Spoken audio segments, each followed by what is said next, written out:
Kryetari i Partisë Demokratike Sali Berisha shfrytëzoi mbledhjen e grupit parlamentar për t'u bërë apel qytetarëve të bashkohen opozitës në protestën para parlamentit që pritet zhvillohet në 12 mars, ditën kur do të jetë në parlament kërkesa e SPAK-ut për arrestimin e ish numrit 2 të qeverisë Belinda Balluku.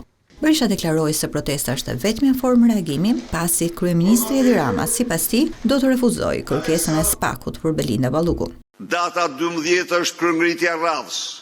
Ftoj qytetarë shqiptar në të 4 anë të Shqipërisë të bashkohemi kundër kreut të kësaj organizate kriminale, për t'i dhënë përgjigje merituar për vjedhjet e tij dhe për tradhtinë e lartë kombëtare që i bën idealeve europiane të popullit shqiptar. Sipas Berishës, duke refuzuar kërkesën e SPAK-ut për ish zëvendës kryeministren Belinda Balluku, Edi Rama synon të mbrojë veten e tij.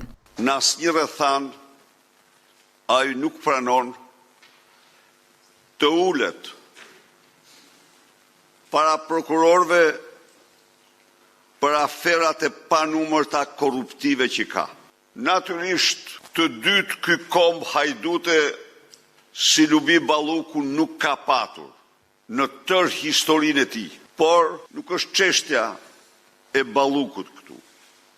Këtu është çështja e Edi Ramës. Sipas Berishës, sjellja e mazhorancës ndaj kërkesës së SPAK-ut për arrestimin e numrit 2 të qeverisë Belinda Balluku do të ketë ndikime negative edhe në procesin e negociatave për antarësimin e Shqipërisë në BE.